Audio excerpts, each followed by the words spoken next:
Halo, saya Imade Mas Diana Prasetya Wibawa, NIM 081911733025, ingin menjelaskan resume jurnal yang dimana topiknya itu Hand of Hope.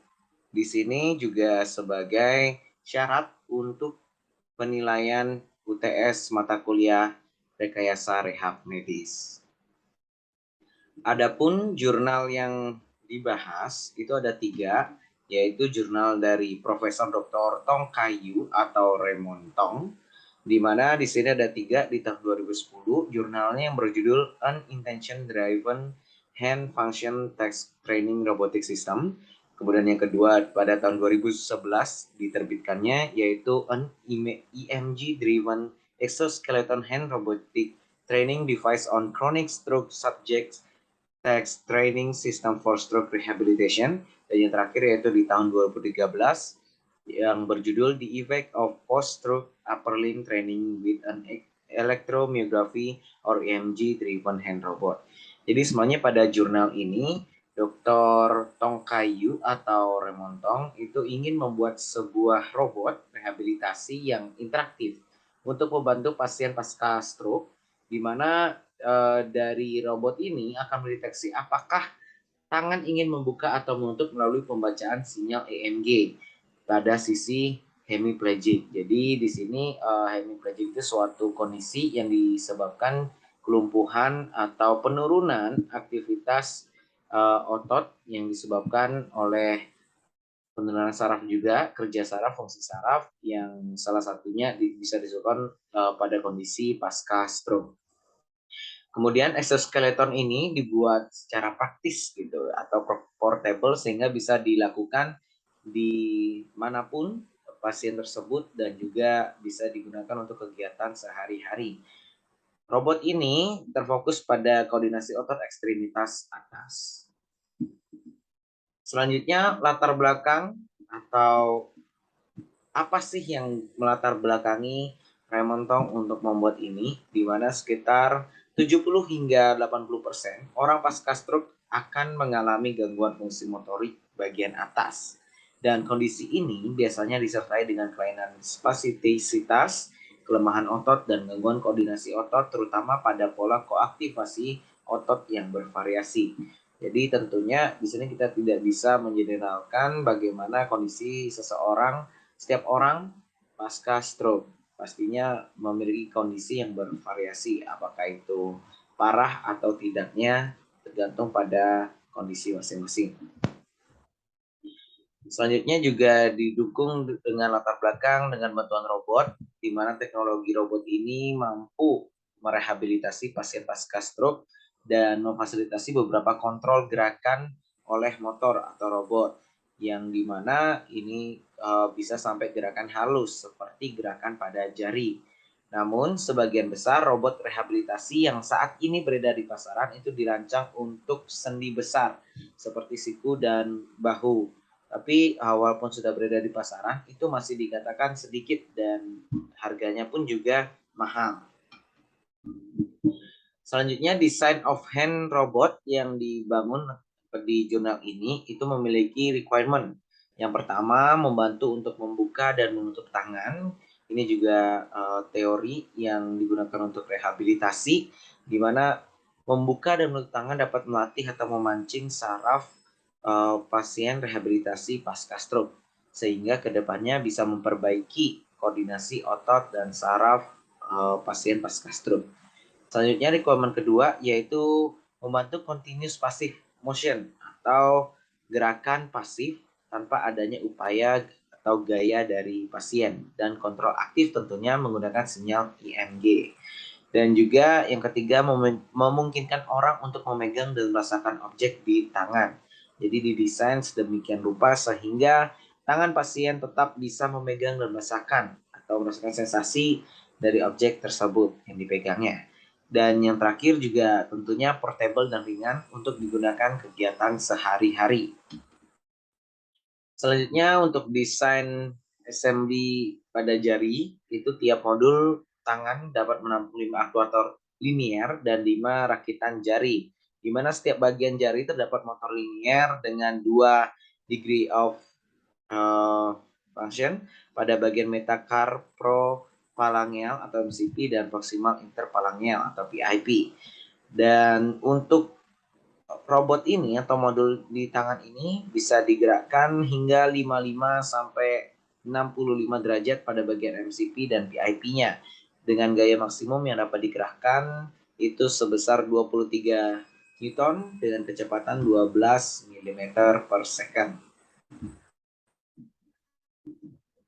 Selanjutnya untuk desain sendiri ini dibuat dengan konstruksi yang tidak menghalangi daerah telapak tangan atau ujung jari, yang ini bisa membantu pengguna dapat merasakan sensasi dari objek tersebut.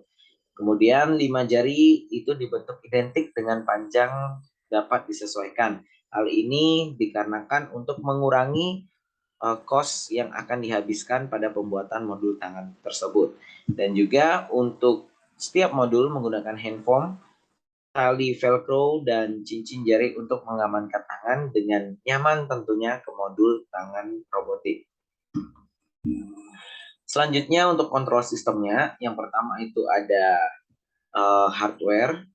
Untuk hardware sendiri itu menggunakan PIC 18 microchip microcontroller untuk bertugas menggerakkan motor linear, di mana ini berfungsi sebagai embedded controllernya, dan juga dibantu dengan penyedap sinyal EMG menggunakan sensor AMBU Blue SE00S/50 dengan area kontak itu sebesar 20 hingga 30 mm pada otot abduktor pollicis brevis atau APB dan ekstensor digitorum ED, serta ditambah juga dengan elektroda referensi pada bagian olecranon atau daerah siko. Untuk bagiannya bisa dilihat di gambar kiri bawah, dan juga untuk hardware-nya juga bisa dilihat di gambar kanan. Untuk software sendiri di sini menggunakan 4 bagian atau 4 model training yang akan digunakan pada rehabilitasi. Yang pertama yaitu training continuous passive motion, di mana ini memungkinkan untuk pasien membuka dan menutup tangan secara pasif. Mohon maaf, di situ ada kesalahan pengetikan. Jadi membuka dan menutup tangan secara pasif tanpa membutuhkan upaya atau gaya dari pasien atau naracoba nantinya. Yang kedua yaitu EMG trigger motion atau TRIG, di mana ini memungkinkan tangan menjalankan fungsinya ketika sinyal EMG yang sudah dipasang tentunya di bagian ED dan EPB itu memiliki nilai yang berada di atas ambang batas, sehingga hal ini pun juga bisa menyebabkan gerakan begitu. Selanjutnya yang ketiga continuous EMG driven motion atau CON, di mana robot akan menjalankan fungsi tangannya dalam sekali jalan atau tidak secara menyeluruh begitu, sehingga tetap membutuhkan gaya pada pasien yang secara berkelanjutan. Kemudian yang keempat itu ada free running mode atau free, yang gerakannya itu akan disesuaikan dengan kekuatan sinyal EMG, ED, dan APB. Di mana untuk sinyal ED lebih besar dari APB itu akan membuka tangan, dan APB lebih besar dari ED itu akan menutup tangan. Untuk cara kerjanya secara umum, alat ini menggunakan kontrol dan juga hardware serta software yang sudah dijelaskan sebelumnya. Itu dilakukan tahap yang pertama pendeteksian sinyal EMG, dan setelah dideteksi oleh microcontroller itu akan diolah datanya, data sinyalnya yang sudah berhasil dibaca, dan setelah diolah microcontroller akan mengirimkan sinyal perintah ke motor untuk menggerakkan motor, sehingga motor bergerak dan dapat menggerakkan tangan dari pasien rehabilitasi tersebut. Bisa dilihat dari ketiga jurnal itu dapat ditemui kesamaan dalam melakukan pengukuran, yaitu teknik yang digunakan adalah dengan memindahkan suatu objek secara vertikal maupun horizontal menggunakan hand of hope tersebut.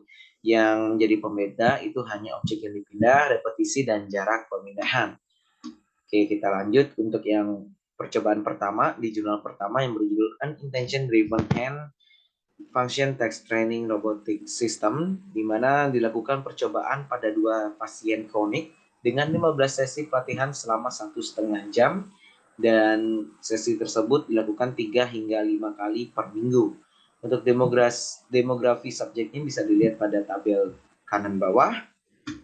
Untuk caranya sendiri itu dapat dilakukan sebelum pelatihan, tentunya kita diukur dulu untuk IMG saat resting dan gerakan maksimal volunteer akan diukur begitu ya. Kemudian untuk yang pertama, jadi ada 2 tugas. Yang pertama itu mengambil respons dengan dimensi 14,5 cm, 8,5 cm dikali 4,5 cm. Dan ini akan dipindahkan ke seberang secara horizontal sejauh 50 cm dan kemudian melepaskannya. Tugas kedua yaitu mengambil spons lalu mengangkatnya secara vertikal sejauh 20 cm dan melepaskannya. Latihan ini dilakukan selama 10 menit dan diulang sebanyak mungkin. Selanjutnya juga akan ada istirahat selama 5 menit untuk setiap tugas. Pada pelatihan ini tentunya digunakan mode pelatihan EMG trigger atau trip yang melewati ambang batas tersebut. Hasilnya sendiri itu untuk kedua subjek mengalami peningkatan fungsi tangan setelah pelatihan, khususnya subjek B. Bisa kita lihat pada tabel menunjukkan peningkatan yang lebih baik di skor FMA serta daya grip dan pinch. Change-nya besar pada subjek B. Setelah rehabilitasi juga ini dilihat bahwa subjek A dapat mengambil sekali minuman atau pasta gigi dengan tangannya, dan subjek B dapat memegang pena dan menulis beberapa kata menggunakan tangan kanannya. Sehingga hasilnya untuk percobaan di jurnal pertama ini berhasil untuk menjadikan robot exoskeleton ini sebagai alat membantu rehabilitasi pasien pasca stroke. Selanjutnya percobaan kedua di jurnal yang kedua, an EMG driven exoskeleton hand robotic training device on chronic stroke subject. Di mana percobaan dua ini sama seperti percobaan sebelumnya, hanya saja dilakukan percobaan dengan 8 pasien kronik. Jika sebelumnya 2, ini mencoba untuk 8 pasien kronik dengan 20 sesi. Yang sebelumnya 15 sesi, ini 20 sesi 3 hingga 5 kali per minggu. Untuk bagaimana demografinya bisa dilihat di tabel kiri. Untuk caranya juga sama seperti tahap pertama, di mana mengambil spons kemudian dipindahkan sejauh 50 cm secara horizontal, dan yang kedua juga mengambil spons dan melakukan perpindahan ke vertikal sejauh 20 cm dan kemudian melepaskannya. Hal ini diulang selama 20 kali atau 20 sesi dengan durasi lama waktu itu 10 menit dan diulang sebanyak mungkin. Tentunya ada istirahat 5 menit untuk setiap tugas. Metodenya pun juga sama, yaitu menggunakan EMG trigger. Hasilnya itu di mana bisa kita lihat pada tabel, ditemukan bahwa ada perbaikan motorik yang signifikan dalam penilaian klinis FMA S dan E, dan FMA W dan H dan ARAT. Peningkatan skor AA ARAT ini juga bisa kita lihat mencerminkan pemulihan motorik pada fungsi tangan dan jari. Peningkatan skor FMA ini pun bisa kita lihat menunjukkan adanya perbaikan motorik. Jadi ARAT dan FMA sama-sama menunjukkan ada perbaikan motorik seluruh ekstremitas atas setelah pelatihan. Untuk FMA sendiri dan ARAT ini tentunya seperti pada hasil digunakan untuk mengevaluasi peningkatan motorik setelah pelatihan tugas. Untuk FMA ini dikaitkan dengan bagian bahu dan siku, itu S dan E, dan bagian pergelangan tangan dan juga tangan gitu ya, W dan H. Jadi ini bisa dilihat hasilnya memungkinkan untuk memperbaiki atau memulihkan motorik di seluruh ekstremitas atas setelah pelatihan. Selanjutnya yang terakhir atau yang ketiga, di mana dengan judul jurnal The Effect of Post-Stroke Upper Limb Training with an Electromyography atau EMG Driven Hand Robot. Di percobaan ketiga ini dilakukan percobaan yang lebih banyak pada 10 pasien stroke kronik dengan 20 hingga 3 sampai 5 kali per minggu. Dengan kategori pasien ini ada beberapa kategorinya. Yang pertama, pasien setidaknya 6 bulan setelah timbulnya kerusakan pada obat akibat stroke. Kemudian kedua sendi MCP dan PIP dapat diregangkan setidaknya 180 derajat secara pasif. Kelenturan ekstensi pada jari dan pergelangan lebih kecil dari 3 dengan pengukuran modified Aston Scale atau MES.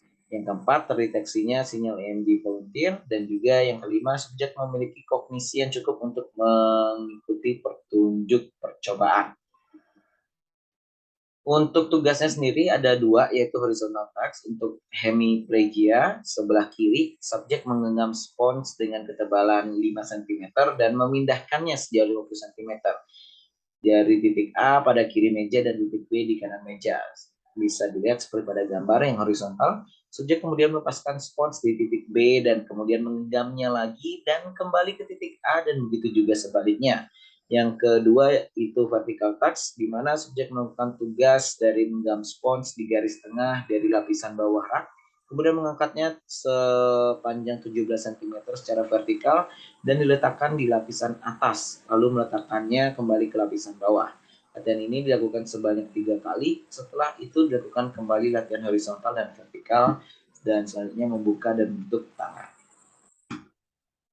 Untuk hasilnya yang ketiga ini bisa dilihat pada diagram balok. Untuk flexor digitorum dan extensor digitorum terjadi peningkatan koordinasi otot dan dapat mengurangi aktivitas otot yang berlebihan, sehingga bisa kita tarik juga untuk yang ketiga ini, robot atau modul tangan Hand of Hope dapat membantu untuk meningkatkan koordinasi otot pasien pasca stroke.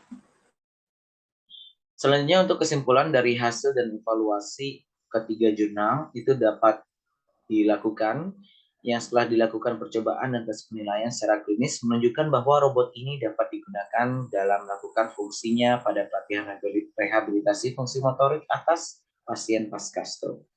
Sekian presentasi untuk melengkapi penilaian UTS rekayasa rehab medis saya. Saya ucapkan terima kasih.